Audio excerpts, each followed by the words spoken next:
Terry, a 60 Ventura. Now, you see Bonnevilles a lot. Right.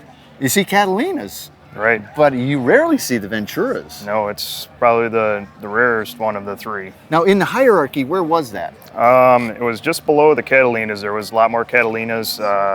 The Venturas had the stainless steel inlays on the dash, whereas the Catalinas had the color-coded. Oh, I see. Yeah. Well, man, this is a big car. Oh, yeah. This is a very big car.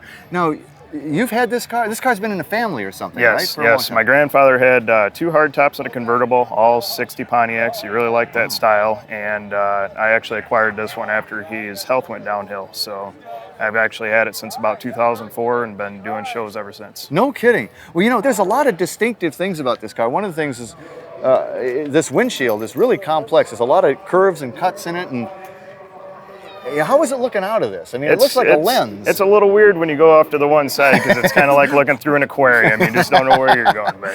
And the other thing is the front end was 1 year only too, right? Yeah, that's a very non-Pontiac front end. Yeah, most of your Pontiacs all have the centerpiece in it. That's color-coded with the car, but this was a one-piece style on this car.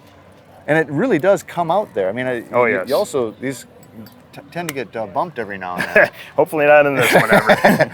Obviously not the stock color. I love this teal, but did you paint it this? What was it originally? It was actually a white car originally, and my grandfather did all the body work on it, but right up until the point of paint, and had another local type fella paint the car. But he picked out the color? But he picked out the color. Wow. And Gramps is pretty cool. Yeah, I just stuck with the color because I like it. Oh, I love it. And I see you got a little tribute to Grandpa here. Oh yes, keeping Grandpa's right alive. It's like a writing memorial. That is really cool. Well, the fact that it started out as a white car might explain the maroon interior. Right.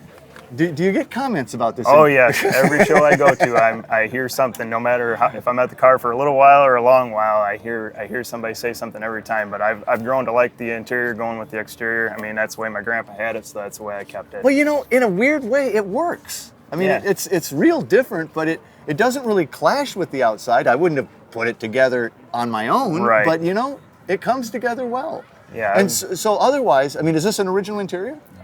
It's pretty close, yeah. The white stripe is a little bit different than the original because I think it's supposed to have a two-tone red and a white. Right. But I think you're right. Yeah. Other than that, yeah, it's pretty close to the original. And your dash and everything, you haven't messed with anything on the dash. Man, I forgot where they buried the gear shift indicators. You know, park neutral. Yeah, it's down. You got to kind of look over the steering wheel and down into a pocket there, don't you? Yeah, I've actually tall enough to be able to see over the steering wheel and look inside there, but it's got a different pattern to it where you have to go all the way down for reverse. And if anybody ever gets in the car to drive it, I have to make sure I let them know about that, or else there's another R on there, and they might think that's reverse. We end up going forward. We got problems. You don't want that. No. Well, it's wild. The color combination, the maroon, white, teal. Weird, but it kind of works. And a lot major rear window. Oh yeah. Again, with some fairly complex curves. But the long deck here, you could land a small aircraft there. Yeah, whereas actually the Bonnevilles are actually 6 inches longer than the Ventura, so I'm good with this. There's 6 inches fewer to wax. Right. And I think also 60 only for this taillight setup, kind of the thrusters. I think the Bonneville, Catalina, Ventura all had it. I believe so. But I think it was only 60. I really like it. It's very different. And this cave-in with Ventura, it just looks great. It's in really nice shape. Now, do you drive this baby? Yes, I drive it just about everywhere I go. I drive it everywhere. I saw you coming in. You had 2 car seats in the back. Yep, bring the kids along. It's a family thing. Start them out young, that's right. Well, so what power is this baby? It's a 389 with a 4-barrel in it. Pontiac powered, obviously.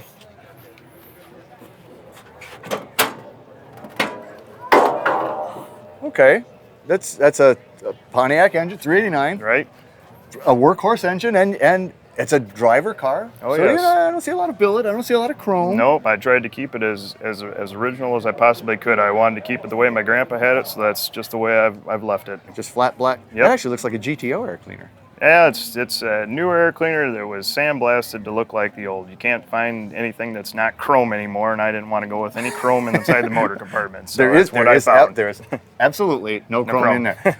Man, I tell you again, Grandpa's pretty cool. Oh yeah, yeah, he had good taste in cars. I always wondered why he went with such a long car because they take a long time to clean, but I love the car. Yeah, I really like the color on it. It's a wild looking car. Are you having a good time today? Oh yes, yes. Can't ask for much better weather than what we got today. Well, thanks for bringing out the Ventura, man. Thank It's you. a cool car, Terry. Thank you.